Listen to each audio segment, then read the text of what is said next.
I think it's important to point out that past is, of course, not necessarily prologue when it comes to the hurricanes of the future. This season is looking to be an extraordinary one in a number of ways, based on our data and models with the El Nino La Nina playing out a significant role. The key this year, as in any year, is to get prepared and stay prepared. We're going to be emphasizing that throughout these comments. It's the best way to reduce risk, especially the risk of potential loss of life. Our forecasters now are better equipped than ever, especially thanks to critical investments from the bipartisan infrastructure law and the Inflation Reduction Act. President Biden's Investing in America agenda has actually allowed us to enable rapid deployment of things like advanced water models, allowed us to build near real-time, high-resolution flood inundation maps across the country, and we've also begun our path toward next-generation radar. These investments are critical. We know communities can be devastated from the impacts of hurricanes. The associated wind, storm surge, and flooding produce damage that affects local economies, affects livelihoods for years after the storm has passed. Last season, even with most Atlantic tropical activity remaining offshore from the United States, tropical cyclones caused approximately $4 billion in damages for the contiguous U.S. and in the impacts of Hurricane Hilary added in the western U.S., that number rises to nearly $5 billion. The Department of Commerce and NOAA continue to work with partners to prepare for future storms and respond to the economic impacts inflicted on communities so that they can recover more quickly in the aftermath of the storm. With the official start of the Atlantic hurricane season beginning next weekend, NOAA is prepared to support our nation today with the most accurate and reliable information and environmental intelligence for the official government outlook. We will continue throughout the season to provide you with the official warnings and watches, of course, and our preparation for the season represents a whole of NOAA approach. I'd like to say just a word about what that whole of NOAA approach means. We recognize all of NOAA's 6 line offices play a critical role during, ahead of, and after a hurricane or tropical storm has impacted the United States. You'll hear shortly from Ken Graham, the head of the National Weather Service, on his office's preparation for the season ahead. I'd like to take just a moment to recognize NOAA's other investments and advancements related to hurricanes in all of our line offices. Our research line office, the Office of Oceanic and Atmospheric Research, is going to put into operation this season the 6th version of the Modular Ocean Model, or MOM6, as we call it. When we couple that with the Hurricane Analysis and Forecast System, or HAFS, as we call it, which began running within the Unified Forecast System framework last year, MOM6 is going to improve representation of the key role that the ocean plays in driving hurricane intensity. Something I can tell you as a card-carrying oceanographer warms my heart. I would add that this is just one example of OAR's research and modeling efforts. However, to have good modeling, we've got to have reliable and accessible data. So NOAA's National Environmental Satellite Data and Information System, NESDIS, has end-to-end responsibility for developing much of the critical data that we need to produce the forecasts. Next month, the satellite GOES-U is scheduled to launch, which will provide atmospheric and oceanic data critical to our efforts to forecast tropical activity. NOAA's National Ocean Service supports and strengthens preparedness, response, and recovery efforts to improve community resiliency. NOS provides those critical coastal survey overflights, which allow us to reopen harbors and ports and ultimately revive economies with great speed and efficiency. Our Office of Marine and Aviation Operations plays a critical role in obtaining data from storms while they are over the ocean. In particular, our Hurricane Hunter aircraft provide one of the only means for collecting data directly inside the storm. It's these data that provide the most improved outputs from our forecast models, and in fact, Hurricane Hunter aircraft data were critical to observing the rapid intensification that we saw of Hurricane Otis in the eastern Pacific last season, which, as you'll recall, made landfall as a devastating Cat 5 hurricane near Acapulco. OMAO, Marine and Aviation Operations, will continue to fly our P-3 Hurricane Hunter aircraft into storms for as long as we can, while also we are continuing efforts to secure critical funding that's necessary to replace our aging current fleet with updated planes. And NOAA's National Marine Fisheries Service is critical in the recovery efforts after storms past, including things like assessment of reefs and the conduct of coral rescue and stabilization. These are key efforts to help marine environments and local economies recover. Let me just say a quick word about our partnerships, too. That was my run-through on the internal, the introspective aspect, but preparing for and responding to hurricanes requires that we at NOAA work closely with our partners in the federal government, the private sector, state governments, local jurisdictions, and of course NGOs and academia. And I'm delighted today to be joined by the FEMA Deputy Administrator, Eric Hooks, who will have an opportunity to share with you some of the perspectives from FEMA in just a few moments. Our two agencies, NOAA and FEMA, work very well together. We've got NOAA liaisons at FEMA National Headquarters. FEMA has liaisons presently at several Weather Service centers, including the National Hurricane Center in Miami. We value our partnership with the U.S. Navy to help fill critical observational gaps, for example by providing gliders. Navy gliders provide critical data, important in improving our forecast models with inputs from data-sparse areas and at times where it's hard to collect the kind of data that we need as we see hurricanes growing and strengthening. Last year, the U.S. Air Force flew a total of 93 missions with their C-130Js during the hurricane season, providing extremely valuable information from within storms coupled with our own P-3 flights. We also work closely with many other nations, including operating Hurricane Hunter aircraft, our own Hurricane Hunter aircraft from Barbados and Curacao. This enables us to safely reach and operate within locations, including the far eastern Caribbean, areas that would otherwise be unreachable. These are just a few examples of the crucial partnerships NOAA values as we head into the 2024 hurricane season. So, where do we stand today? NOAA's Climate Prediction Center issues El Nino, Southern Oscillation, or ENSO as we call it, forecasts and discussions. The official CPC forecast issued just this month indicates a 77% chance of La Nina forming during the August-October timeframe. We know the development of La Nina can lead to weaker easterly trade winds and below-average vertical wind shear in the tropical Atlantic Ocean. This type of environment can be more conducive for tropical cyclone development. Also, NOAA's National Centers for Environmental Information has reported record warm water temperatures for much of the tropical Atlantic Ocean, as you see here. Forecast modeling indicates that above-average sea surface temperatures are predicted during the peak months of the Atlantic hurricane season from August to October. We know warm sea surface temperatures are an important factor in rapid intensification of tropical cyclones to major hurricane status, and that major hurricanes contribute significantly to the measurement of ACE, the accumulated cyclone energy, ACE. In past years, when we've seen high ACE numbers, those have historically been the years with the most destructive hurricanes, and this season, NOAA is forecasting the second highest ACE for our May outlook. So without further ado, let's dive into the numbers for this year's Atlantic hurricane season outlook. NOAA is predicting an above-average 2024 Atlantic hurricane season. Specifically, there's an 85% chance of an above-normal season, a 10% chance of a near-normal season, and a 5% chance of a below-normal season.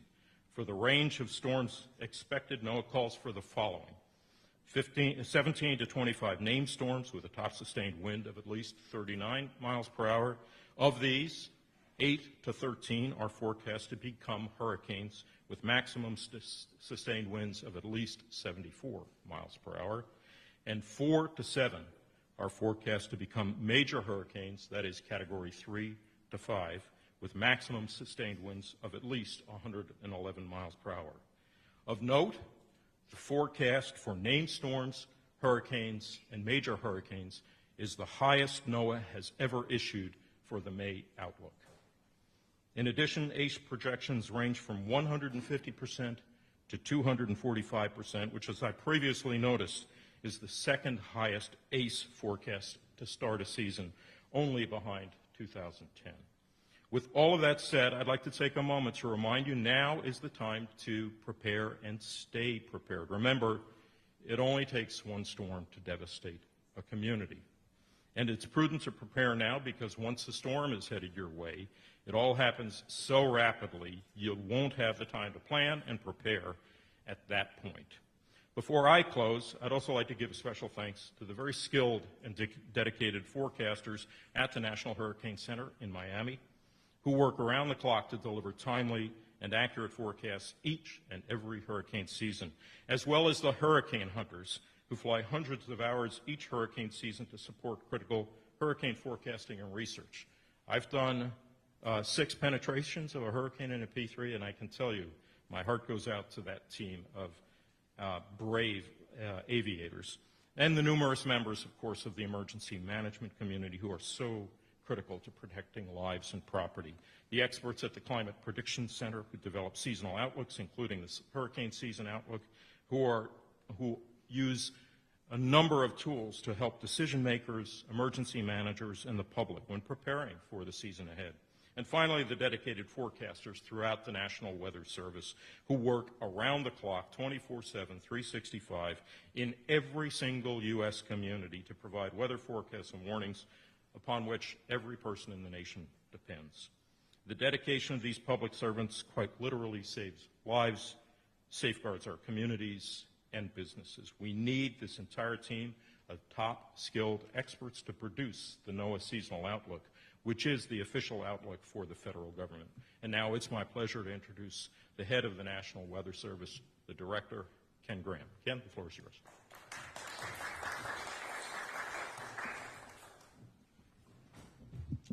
Thank you, Dr. Spinrad. I appreciate everybody being here, and everybody took that in, right? Those numbers. I mean, that's the highest forecast that we've had. So all the ingredients are definitely in place to have an active season, it's reason to be concerned, of course, but not alarmed. Okay. So we need to use this time to our advantage to really be prepared for the hurricane season. And if you think about a hurricane threatening, definitely got to take the time to plan and be ready for it. Once it's headed your way, it becomes really stressful, and you need to be ready way ahead of time, and especially under short notice. And I want to call out somebody. I want to thank Matt Rosencrantz right there at the end of the table. There's a lot of computers that crunch this stuff, and we work across all the line offices to come up with the numbers that you've seen. But Matt leads that effort. So Matt goes through this. He really looks at everything, and he comes up with the final numbers. So I'll give you a big old shout out for your leadership and making sure we have this done.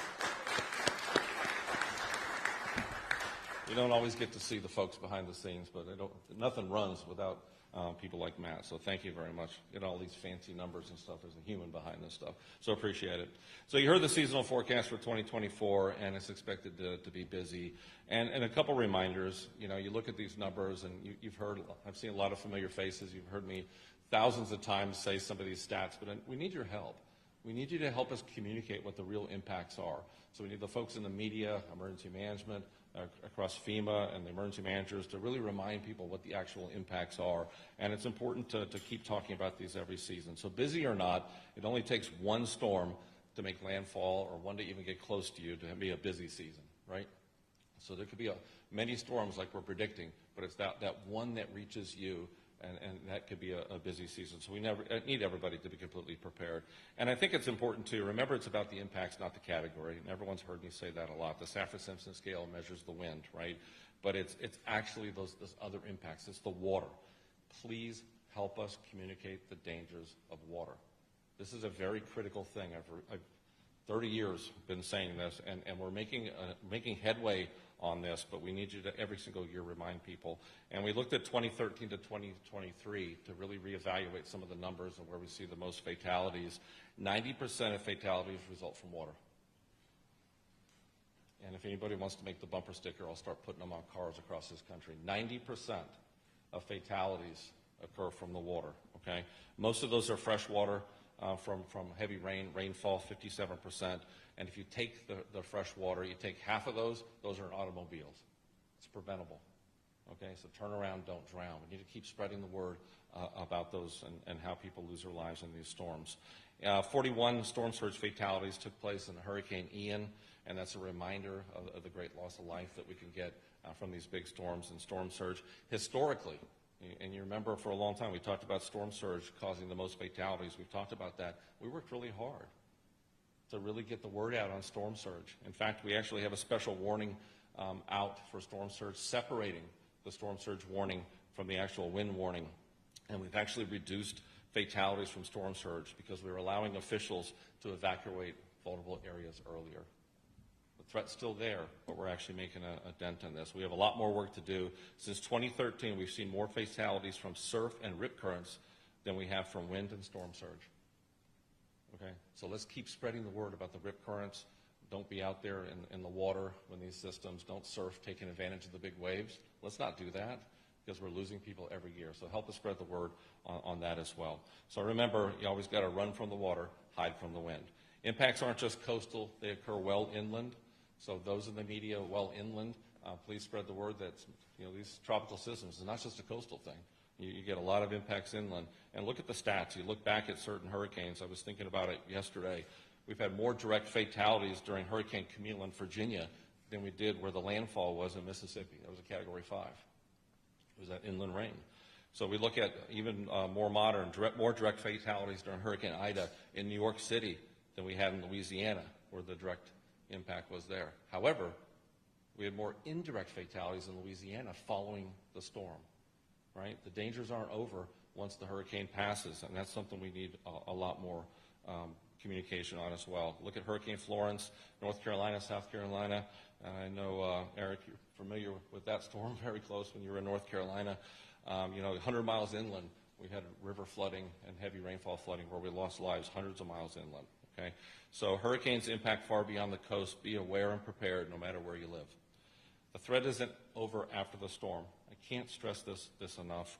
And we look since 2013, the direct fatalities from these tropical systems direct were 455 from the rain, the storm surge, and the wind. Indirect fatalities during the same period of time, 418. You see what I'm saying? So take that in when you think about the dangers aren't over when the storm passes. And a lot of those fatalities are just cleanup, right? It's going out too early. Please listen to those local officials. They know what they're talking about, right? Listen to those local officials. And a big one, you look at Hurricane Laura, you think about the category that we had there. We had an 18-foot storm surge in Louisiana. We lost more people from improper use of generators than we did storm surge. Please help us remind everybody to use generators correctly, outdoors, not indoors, away from open windows and that sort of thing, because we lose a lot of lives from these things. So that's a big one that we need to remember. Another one is, and I know people have heard me say this before, you know what, these storms, they don't really care about your timelines. We have a lot of timelines in this country on how we evacuate and how we get ready, and you look at statistics and you look at rapid intensification, you look at some of these storms, these tracks have been remarkably accurate, right? If you look at our accuracy, it's been incredible. The intensity is catching up, and we've made some big strides in the last 4 or 5 years in intensity. In fact, you look at the last few years, Hurricane Center's made incredible accurate predictions from these rapid intensifying storms in advance. So not long ago, we didn't think that was possible, but we're doing it, right? It's the data going into it. It's the hurricane hunters, as Dr. Spinrad mentioned. It's remarkable how far we've come. Since the year 2000, we've cut the track error by 64%, and we've cut the intensity error in half. It's not bad, right? A lot of investments go into that to make that happen. But here's what I really want you to remember. And I just took Category 5s. I could look at 4s. I can look at all the strongest storms. Every Category 5 storm that made landfall in the United States in the last 100 years, ready, is a tropical storm or less 3 days prior. The big ones are fast, right? And you look at a season like this where you could see some pretty strong storms with this forecast. In the last 100 years, every single one of these big storms, Cat 5s, were a tropical storm or less 3 days prior, and several didn't even exist 3 days prior. All right? That's why I'm saying they don't care about our timelines. Preparedness is absolutely everything. On those Category 5s, the average lead time was 50 hours. Preparedness, got to be ready for these storms. We got some new things I'm proud of. We got a new cone. What do you think of that? It's a hot topic. Everybody likes to ask, right? So everybody's like, what about the cone? There's always questions about cones. So I'm proud to say we're doing something about it. You can't just go wild with the cone because everybody does recognize it. So we're trying to improve it based on feedback. Remember, the cone itself is a cone of error. It's where we think the center of the storm is going to be 2/3 of the time. What about the other 1/3? Outside the cone, right? So it's a statistical analysis of where we think where the storm's going to be. So what we're trying to do here, and here's an example of it on the screen. It's a new cone. So you're going to still have the cone of uncertainty with a statistical analysis, but at the same time, we're also going to put our watches and warnings. We're going to put the impacts on the map. And this is a way that we can show everyone in the public and give everybody in the media a graphic to show to say, wow, there's sure a lot of impacts outside that cone, right? The graphic is so powerful because it means more than me saying, hey, there's impacts outside the cone. Okay, fine, but now you can see it, okay? So this is experimental. We're going to try it this year. I'm super excited about it. So you can see, look how big the impacts are and how many of those impacts are outside the cone. The other part of it is the Spanish language translation using artificial intelligence, AI. You know, for decades we had people in Puerto Rico, San Juan, translating our tropical products into Spanish. Now we've partnered with a company called Lilt, and we're actually using AI to be able to translate that right as we go, fast. That's important. And we have humans that get in there and correct it, and then the AI remembers that correction, and there you go. It's able to fix any errors that we have because there's a lot of dialects when you look at all the countries we serve across the globe. So I'm going to wrap it up. Got to be prepared is the big takeaway. And, hey, we're getting ready. How about you? Right? So let's get everybody ready for this hurricane season. We've been through some pretty tough seasons. We're going to get through this without a doubt. And speaking of being ready, we think about what FEMA does for a living and an incredible partnership that the Weather Service and NOAA has with our partners at FEMA. You think about federal agencies working together. We're side by side all the time in what we do, and just to really appreciate that relationship. So I want to hand it off to my friend, FEMA Deputy Administrator Eric Hooks.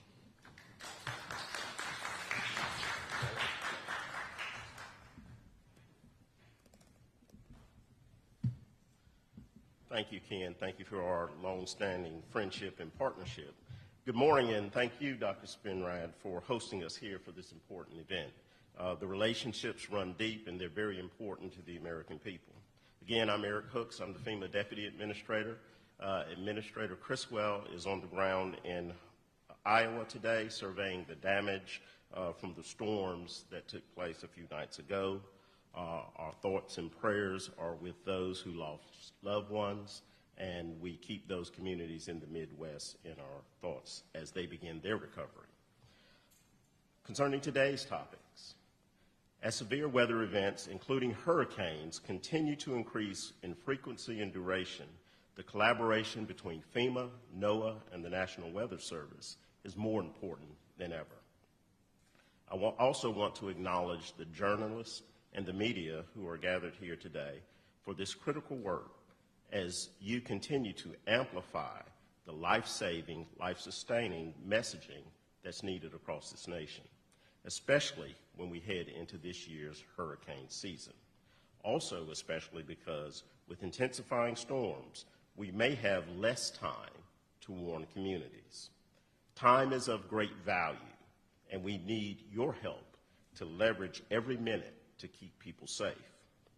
We're just over a week out from the 2024 Atlantic hurricane season, so we're getting down to the wire when it comes to ensuring communities are prepared for whatever lies ahead. So before hurricane season officially begins, my message to the American people is this: take time to make sure that you have a clear understanding of your unique risk now. Do you have medication that requires refrigeration? Do you have a medical device that requires electricity? Do you have mobility challenges that make evacuations harder? Now is the time to ask yourself these questions. Understand your risk and put a plan in place so that you're prepared when disaster strikes. That's what resilience is all about. It's about anticipating risks, taking steps to mitigate them, taking action, which in turn helps jumpstart a recovery after the emergency passes. And let me remind you that hurricanes and tropical storms aren't just for coastal communities. You heard Ken have a tremendous expression about how the impacts can go far beyond the actual impact of the storm. These storms, like Hurricane Ida and Hillary, can have significant impacts hundreds of miles inland. Ken and I also lived this through Hurricane Florence back in 2018 in a prior post that I had. Impacts far extend beyond coastal communities. So all of us, from the federal level, tribal nations, state, local communities, and at the individual level, need to start getting risk ready today to ensure that we're prepared for tomorrow. You might be wondering, what is FEMA doing to prepare for hurricane season? Well, I'll gladly tell you. Earlier this year, we opened a new distribution center in Greencastle, Pennsylvania, tripling our capacity and better positioning us to rapidly deploy along the mid-Atlantic and Northeast. Because as I said before, time is of great value in the response and recovery process. So this hurricane season, we're going to pre-position earlier than we ever had before to reach people even faster. We delivered hurricane readiness training to over 4,000 emergency managers through our partnerships with NOAA and the U.S. Army Corps of Engineers to ensure that we're in lockstep with our partners on the ground. We've made historic updates to the way individuals and families can receive our assistance to increase flexibility in our programs and jumpstart recovery more efficiently. And we're working with communities to better understand their risks and be in the know when it comes to their evacuation plans. We want people to know where to go, what to bring, and where to get good and trusted information. Everyone here today and everyone listening in has a critical role to play, making sure our families, neighbors, and communities have what they need to stay safe this hurricane season. If you haven't done so already, I ask that you take some time over the next few days, really take some time right now, as soon as this conference is over, to think about what you need to do to protect yourself, your loved ones, and even your pets should a hurricane head your way this summer. Don't put it off. The time to act, the time to prepare is now. So with that, I'll turn it back over to Lori, and thank you for having me today.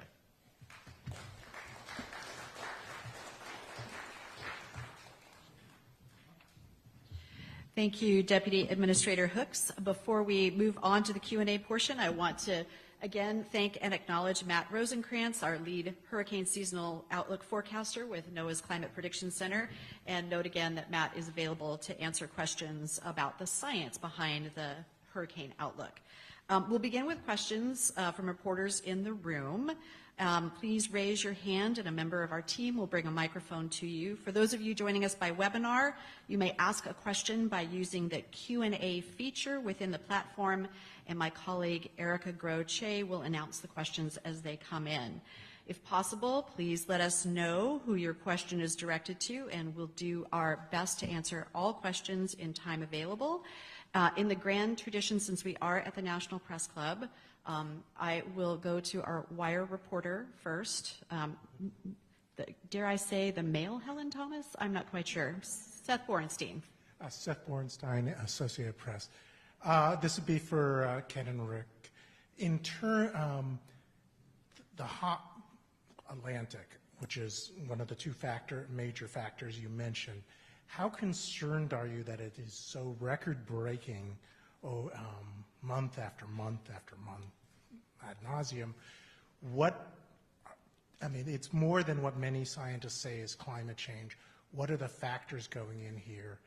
And I guess one more for Matthew, which would be how between the ENSO, the La Nina, and the warm water, which of those is the bigger factor in this forecast, and is that different from previous forecasts? Okay, so I think we'll start. We'll invite our guests to the podium, Dr. Spinrad, Ken, and then Matt. Yeah, thank you, Seth. I'm going to take say a 60,000-foot view. Your question, one translation of it is talk a bit about the breadth of implications of the extraordinarily high temperatures we're seeing specifically in the Atlantic. And Ken and Matt can talk about some of the specifics with respect to tropical cyclone generation. I will tell you we worry about it at NOAA on a very, very broad basis because the implications are for the whole set of dynamics, physical dynamics in the ocean. So the warmer ocean means it's a more energetic ocean. So all of the kinds of products and services that we develop through the Ocean Prediction Center, for example, are going to be impacted. And that impacts things like commerce, optimal track ship routing, what's going to happen in the central Atlantic. There are implications associated with changes in what we call the Atlantic meridional overturning circulation.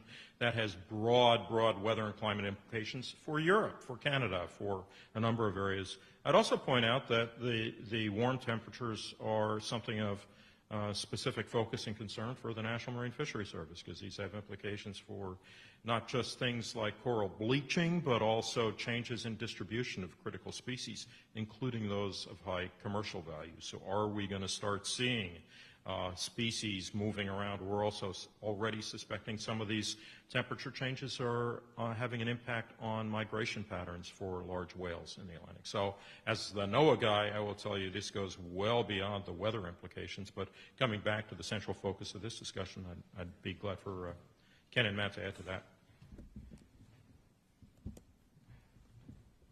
Yeah, Seth, appreciate you bringing that up. It's just, I've seen a lot of seasons where you'd have all the warm temperature, the ocean's warm, but you have a situation where you have too much shear. Or you have a situation that the water's warm enough to provide that energy, but you don't get an active, African monsoon. So you look at this forecast, what goes into this forecast, it's all coming together. And Matt has all the details of that. So this is a situation that you combine factors. So it's not just one factor. Everything has to come together to get a forecast like this. So, you have your warm, all the energy in the oceans. We have an active African monsoon. So check. Don't expect a whole lot of shear. Check. So you really look at all the different patterns, and they all come together to make this big forecast. So the big reminder here is it takes all of those to come together, all the ingredients to come up with a forecast like this. I've seen strong storms hit warm water and weaken only because of shear. So all those factors have to come into that. And I think one of your questions was what's one of the biggest factors? I'll probably leave it to Matt, but my experience on the ground on the desk is that shear's everything. If you can have all the ingredients you want to, if you get wind shear, it's going to knock the top off that storm, and it impacts what the forecast is and of course, the strength. Yeah. Matt, do you want to add anything to that?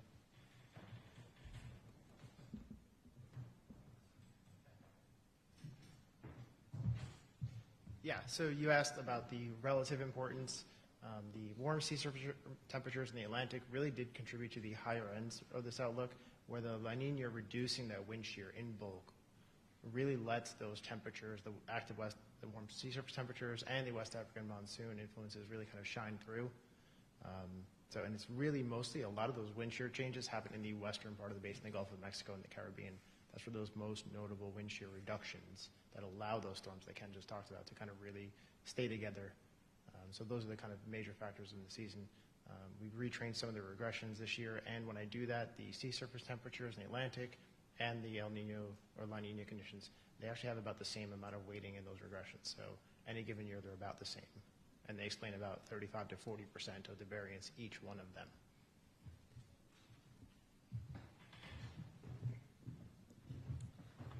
Okay, our next question. Good morning. Excuse me. Good morning. Mary Marshall from WCA9 here in Washington, D.C. A question for NOAA and a question for FEMA. Excuse me. How concerned are you all about rapid intensification this year? You mentioned earlier that you got about 50 hours. That's not a lot of time to do a lot of evacuating. Just how concerned are you all about it given the warm ocean temperatures and the wind shear? And for FEMA, are there any special funds set aside for Gulf states? A lot of these communities are having a hard time either obtaining insurance or paying the higher insurance cost when it comes to tropical systems. Is there anything additional set aside for potentially from Texas up through Florida that may be impacted most? Now, we know that it can go inland, but just those areas are usually kind of, especially Florida, in the way of it.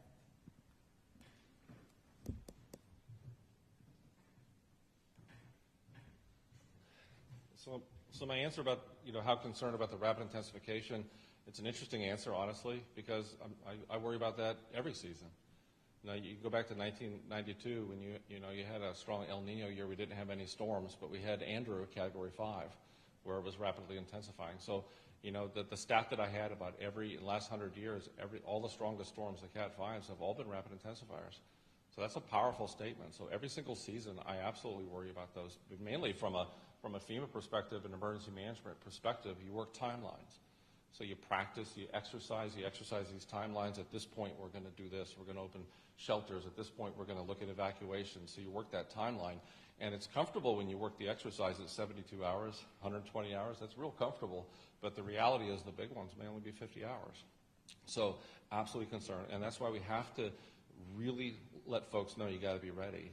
So you can't wait till the storm surfaces, because you may not have the time. Then you're competing to get water. You're competing you're getting the big long lines for evacuations, the traffic. So the earlier you can prepare, the absolute better. So the answer to that's interesting. I worry about that every single year because the timelines are cut short, if that makes sense. So you got to be ready. Yeah.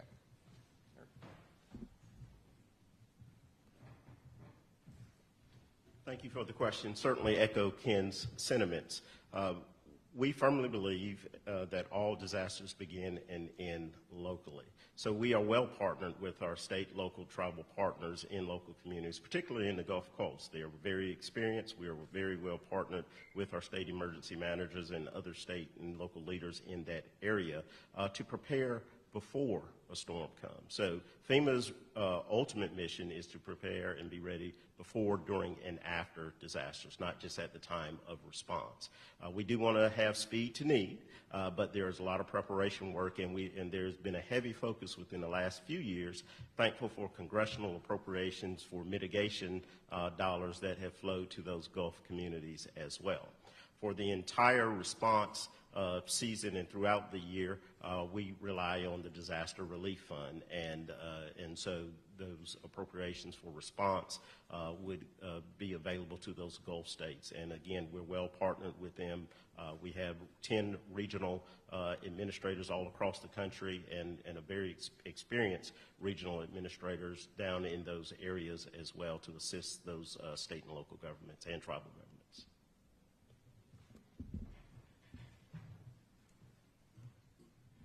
Okay, other questions from reporters in the room? Yes, here in the front, and other side. I think she'll get there. You go.